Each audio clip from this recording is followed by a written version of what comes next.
Hello everybody, wherever you are, and welcome back to my YouTube channel. I now have 4 airplanes that I have purchased since the flying season ended here in Indiana, none of which are flown. And this is the latest one. Can't wait for a nice day and get out and take 4 airplanes to the field and fly them for the first time. It's going to be nerve-wracking but fun. So that's what we all live for, isn't it? That first flight, that, oh my God, is it going to fly? Is the engine going to quit? Is the wing going to fall off? Am I good enough to fly this thing? Is it set up right? Yada, yada, yada. Anyway, this is the ASW 28 sailplane from Tower Hobbies. And if you've been following my channel, you know that I love sailplanes. I really do. As a full-scale pilot, I appreciate the artistry of these airplanes, what they can do. I fly Cessnas that have very poor glide ratios compared to these guys. I just love to take them out and watch them fly.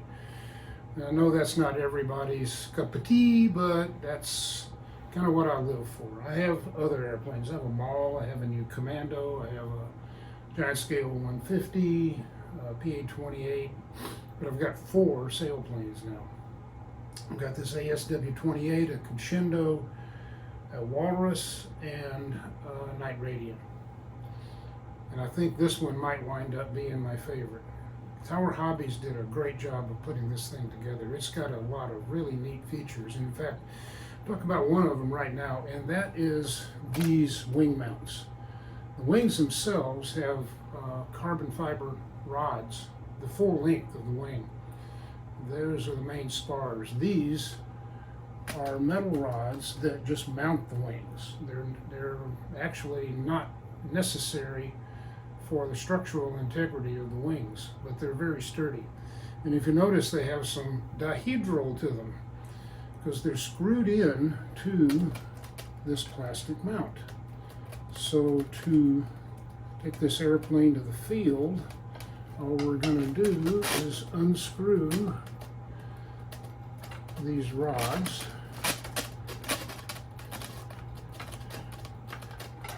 and these fit inside the wing. You just slide them into the wing tubes.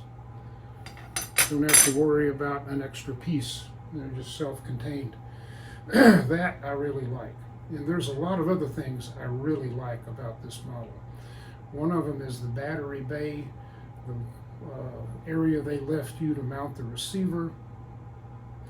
Little touches like this very, very secure latch up here for the canopy. The fact it has a clear canopy. The servos are all metal. And for the price of this airplane, that's quite something else. All of the connections are ball joints and appear to be very, very sturdy.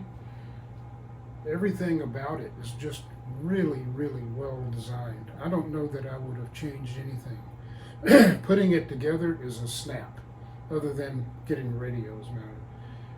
There's 2 screws that hold this horizontal stabilizer on, and there's plastic reinforcement on top.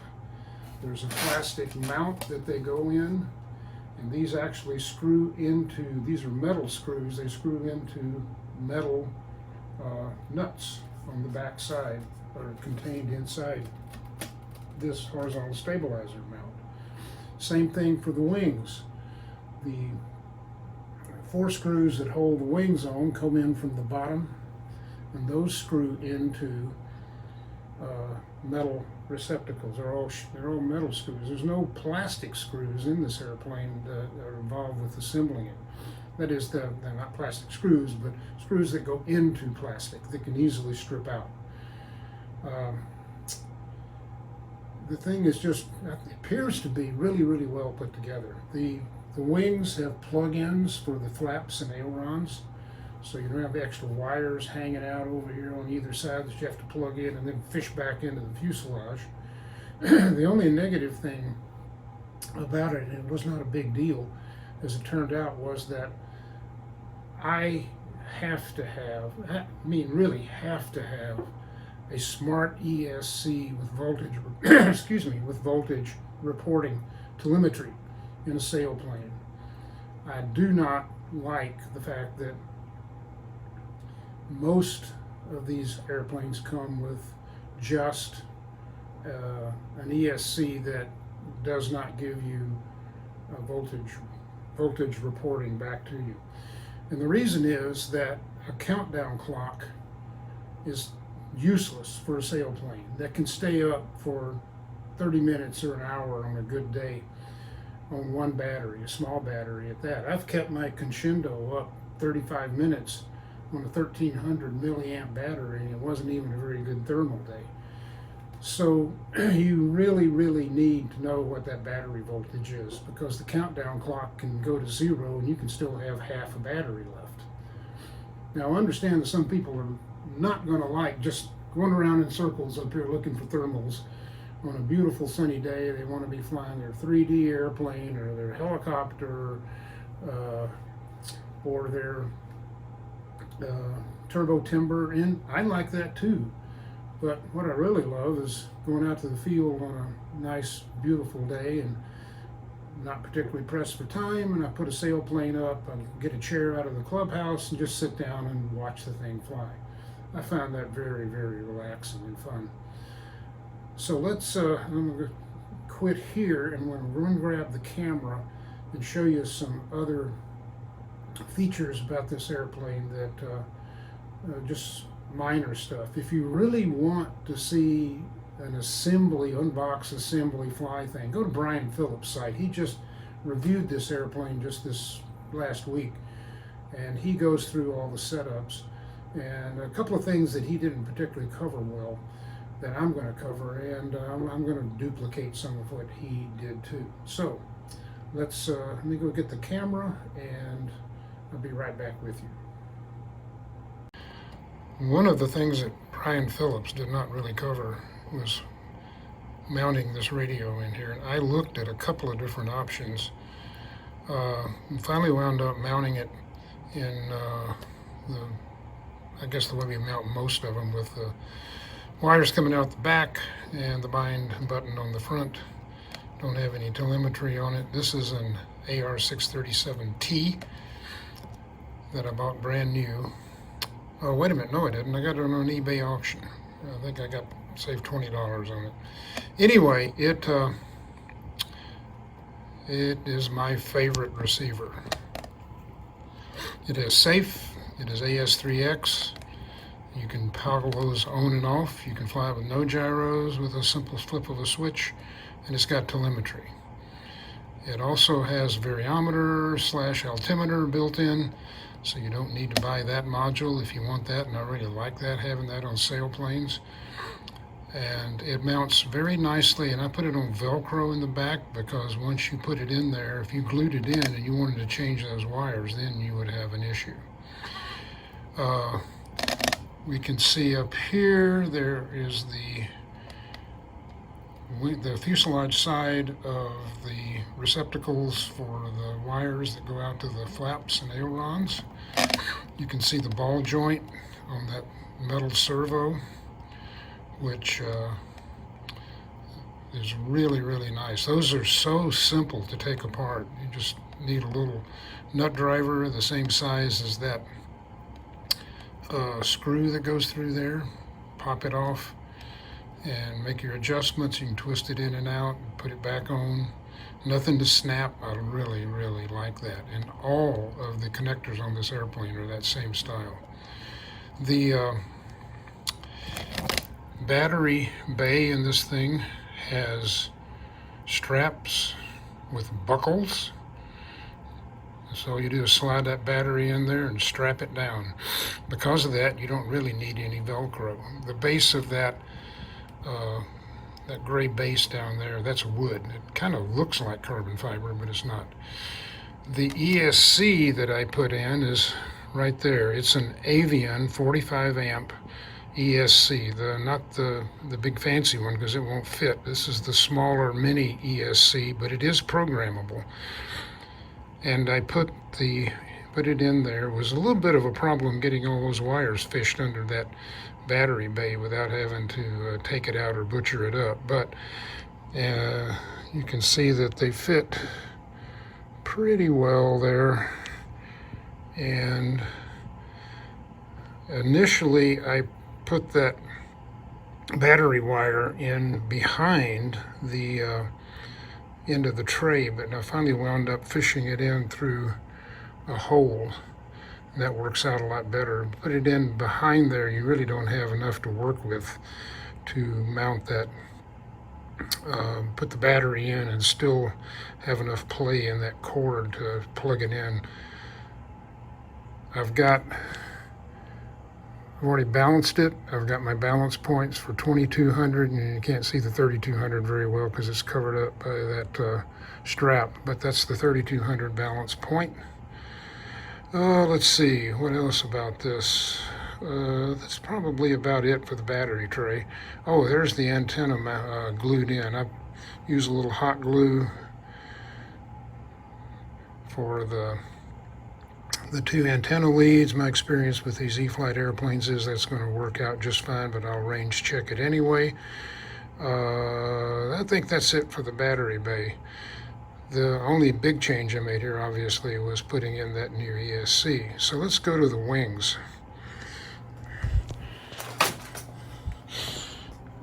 This is the end of the wing. You can see that mount, that metal mount that you saw in the originally mounted on the fuselage is now plugged into the wing, and you just take that out, screw it in to this very sturdy looking wing mount, pop the wings on, put 2 screws in on each side,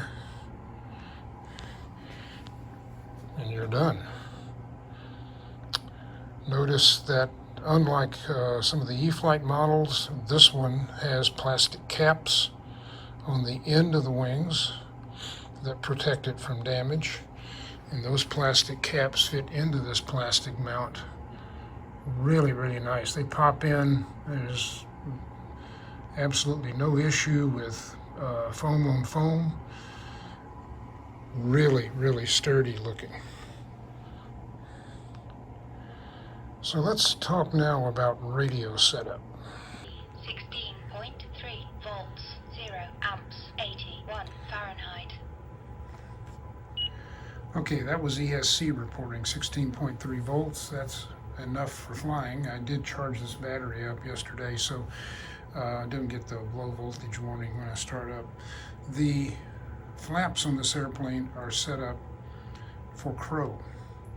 Very easy to do if you wire up the ailerons correctly. To wire up the ailerons, you're going to have to take the supplied Y connector off, and you're going to hook up the left wing to port number 2 on the receiver, and the right wing on port number 5, flaps on port number 6 on the receiver. So the flaps right now are in takeoff position, which normally with the sailplane you really don't need takeoff flaps. You can hand launch these things with just a gentle toss. Those big wings and low wing loading make them extremely easy to hand launch. I always hand launch in safe mode at full throttle with just a touch of up elevator, and it's always worked great. If you do forget to turn the turn safe mode on, you're going to find that the airplane will behave very differently. You'll know right away, and you can just, with a flip of a switch, fix that. So, okay, let's put the flaps up. That's normal flaps up. Takeoff flaps, which you can also use in sailplane to reduce airspeed while maintaining airspeed above stall, which is nice for thermaling. You can slow down, which is less drag, have enough lift to keep the airplane going, and you can actually extend your time aloft. Now, full flaps on this airplane gives us a little bit of crow, which is adjustable. You can actually have more crow than that. And the ailerons and at full flaps are independent of the flaps. I don't have them hooked together like you might on a Timber X. If you want it to roll at 720 degrees a second, you can hook the ailerons and the flaps together and essentially get a full span aileron. You really don't need that with a sailplane. That's not the object. This one is supposed to be fairly aerobatic. Well, I haven't flown it yet, but we'll see. Also, in what I'm calling thermal mode A, which is really safe mode, I have ailerons. Let's put the flaps up. Ailerons and rudder in a mix, and that's the only mode. That's a flight mode, 3 flight modes that are set up on switch B. That is the only flight mode. So I'm going to put it in just AX, 3X only, and gyros off, back to safe mode or thermal mode A. And why would you want to do this?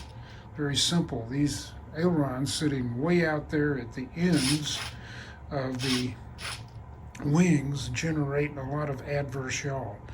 There's 2 ways you can fix that. Two ways. But what I prefer to do is to just put in some rudder mix, which will give you a much better coordinated turn. You can't sit in the cockpit here and fly this thing from the cockpit and look at the turn coordinator and make sure that it's actually perfectly coordinated turn, but this is a lot better than no rudder at all. Now remember, this is safe mode, so when I say I want to turn right, I'll do this, the airplane will bank, and then the ailerons will come back to neutral, but the rudder stays deflected so that the turn will remain coordinated.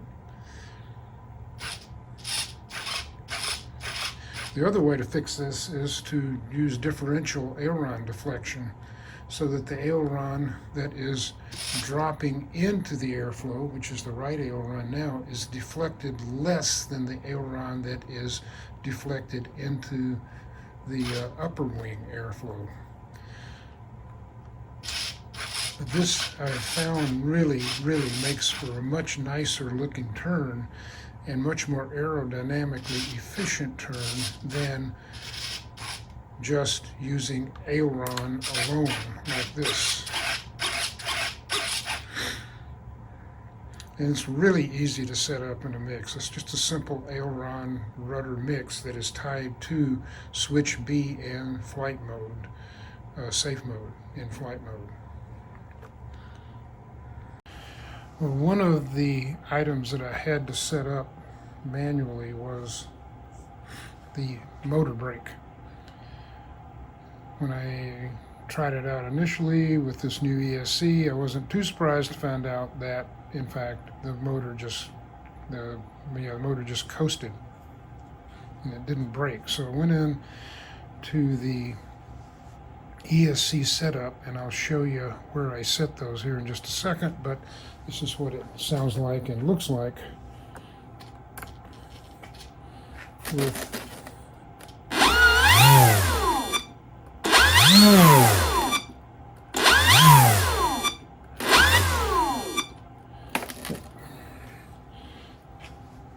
so that's what it looks like with the back motor off, with the engine brake energized. It's a little different from what I've seen on other ESCs from Spectrum. Sounds a little different, but otherwise it works fine. So motor off, and let's see, I'm going to stop here and take the battery out of the airplane just to be safe. Let's take a look at the actual radio settings. I'm going to advance the throttle, and we can see the top timer is a stopwatch. As soon as I retard the throttle, it stops counting down. And the bottom timer, timer 2, is my count up clock, which is the time between the time I start the the timer by advancing the throttle the first time until I unplug the battery. So it's a pretty good, pretty good indicator of flight time as long as you look at it right after you land. But if you don't take the battery out right away, you're going to see that timer just keep counting up. You actually won't have that much time in the air. Anyway, first thing I'm going to do here is show you how I programmed that Avian ESC. To do that, I need to plug in the battery, because you've only got a few seconds to get this thing going. As soon as I plug in the battery, there we go. Then we're going to have to roll over to the Smart ESC settings and throttle back and the aileron elevator to full up elevator, full left aileron.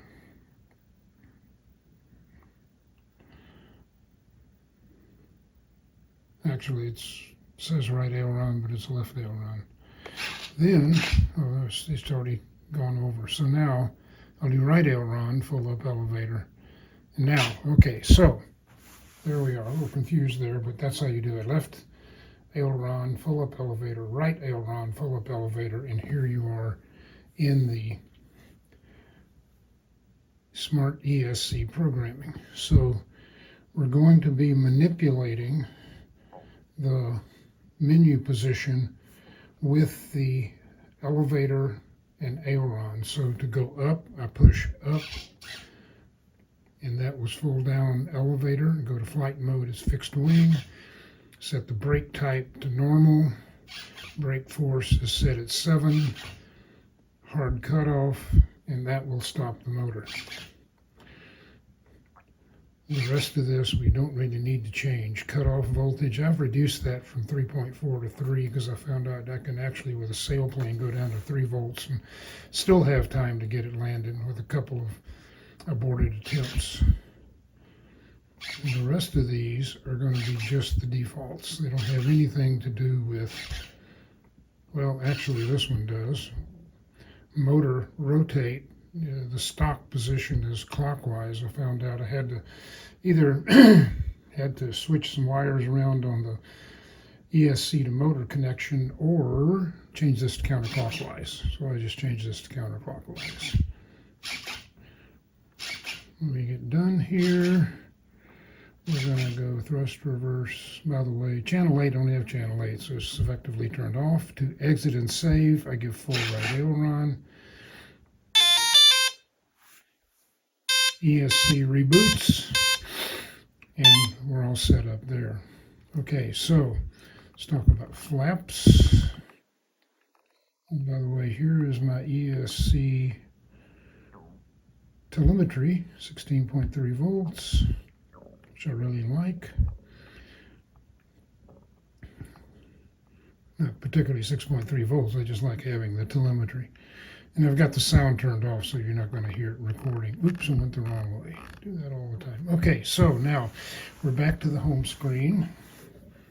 Counting up, timer's now at 4 minutes. So let's do, I think you probably all know how to do DR and Expo and all that stuff. Throttle cut. I'm going to go down to flap system. And this is the way the flaps are set up on this airplane. Now, I could have reversed the flap servo on here, but this is the way it came from the factory, so I just left it that way. So position 2 is flaps up, and in this case 100% is 0 flaps. Counterintuitive, but it works for me. Position 1 is 40 degrees of flaps, and position 0 is full flaps and 60% crow. That is, the ailerons are at 60% of the position that the flaps are at. So I could set it at 100, but when you set it up higher, you start getting limited on the amount of throw you have on those ailerons a little bit. So I set it at 60. I can dial it up later if I need to. It's not a problem. So let's go back. Oh, and by the way, it's on switch G down here. There's switch G, and it's set for 3-second delay from 0 to full. Okay, so we'll go back to here, and let's talk about the mix that I set up. This is the mix 1, aileron rudder, and it is set up on a curve which depends on switch B. So that is gyros off, no mix, AS3X no mix, but in safe mode it's 50% both sides and it's curve 0. So that's how I set up the mix tied to the flight modes on switch B. And let's go back. Anything else we need to talk about? Here's the timer setup.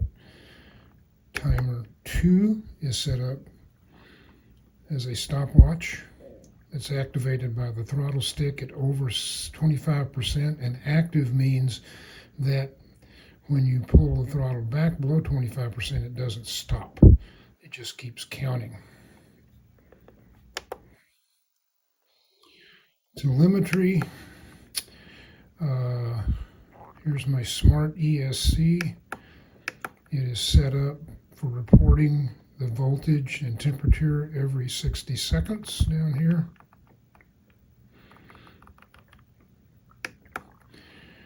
I've got a variometer set to continuous, plus or minus 3.2 feet per second band. Anything inside of that, you don't get a report. And that's set up on switch H down here.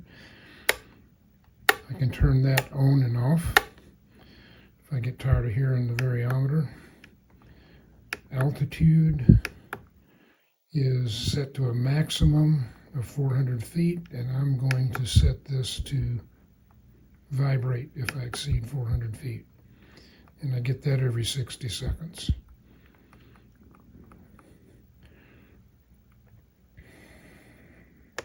Go back.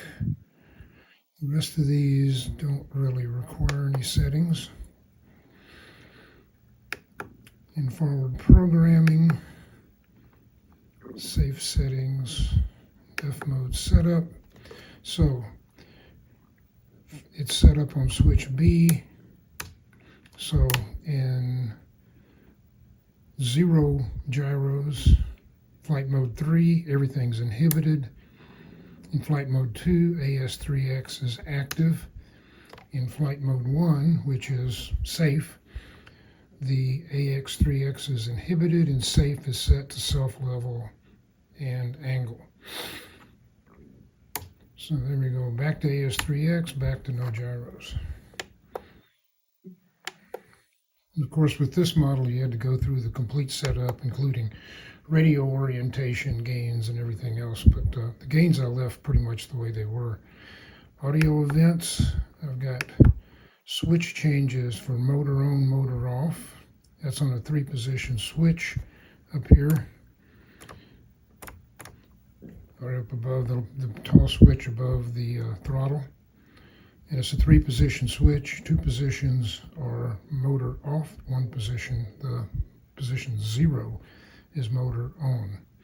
Rates set up on a 3-position switch, and flaps. Landing flaps, takeoff flaps, and flaps up.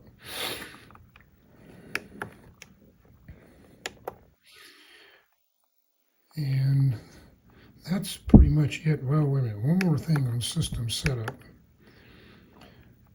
We need to go look at aircraft type. You have to set it up like this to get the crow to work. You need 2 aileron, 1 flap, and tail normal.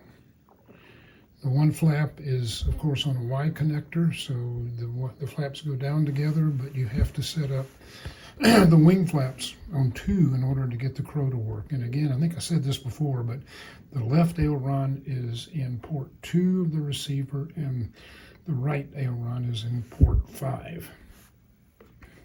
Flaps are in port 6.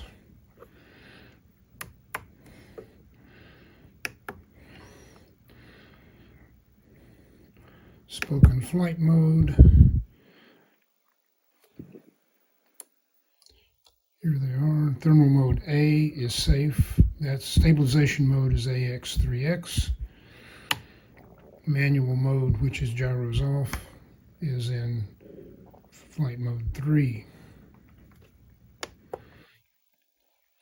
Didn't have to do much with channel assign. Telemetry, we've already seen that. By the way, one of the nice things about some of these newer Spectrum receivers is that we can go into forward programming. Throttle cut. Glad you noticed that. Go to other settings, and you can initiate receiver bind mode from here. That is, you don't need to press a button or anything or use a bind plug. With the 637T, we can actually start the bind process. I think there's a limit on a 10-second limit after you plug it in to actually make this work, but kind of nice not to have to worry about having to push that button. If you got the receiver mounted in a place where it's a little bit hard to get to, this one's not, but it can happen.